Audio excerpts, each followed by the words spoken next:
शिवानी बनी शिव वरदानी पार्ट 3। दोस्तों, पार्ट 3 में कहानी कुछ इस तरह आगे बढ़ती है। शिवानी की मां शिवन्या और उसकी बहन कामिनी दोनों नागिन थी।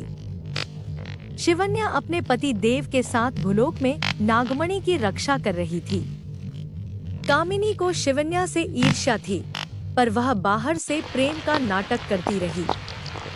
भगवान शिव ने शिवन्या को वरदान दिया कि उसकी संतान नागमणि की शक्ति की असली उत्तराधिकारी होगी।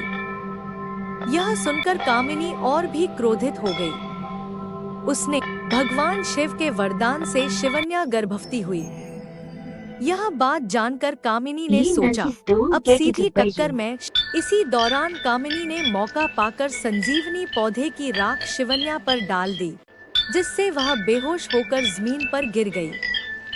कामिनी नागमणि लेकर भागने लगी, लेकिन शिवन्या ने अंतिम सांस में भगवान शिव को पुकारा। तभी अचानक शिवन्या के गर्भ से एक नक्षत्र ज्योति निकली।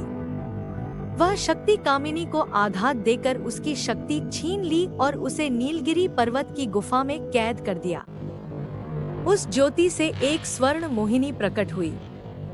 उसने उस दिव्य शक्ति को अपने गर्भ में धारण किया और 9 महीने का समय केवल 9 मिनट में पूरा कर दिया। इसके बाद उसने एक नागवंशीय पुत्री शिवानी को जन्म दिया और उसे मंदिर के पुजारी के पास छोड़ दिया। स्वर्ण मोहिनी ने उस बच्ची का नाम नहीं बताया, बस इतना कहा, यह नागकन्या शिववंश की विरासत संभालेगी। इसके बाद वह अंतर्ध्यान हो गई।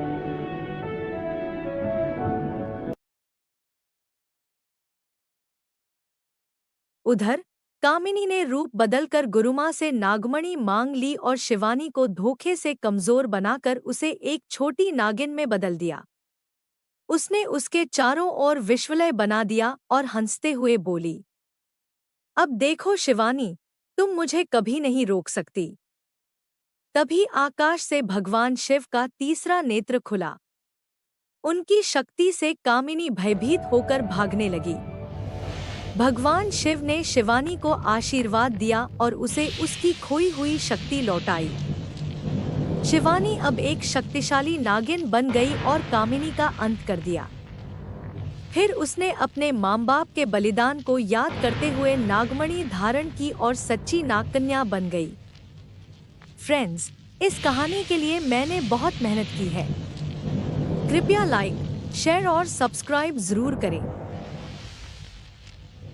कहते हैं नागिन और इंसान का प्यार कभी पूरा नहीं हो सकता। अब देखिए शिवानी की कहानी में क्या होने वाला है। शिवानी बनी शिव वरदानी पार्ट 4।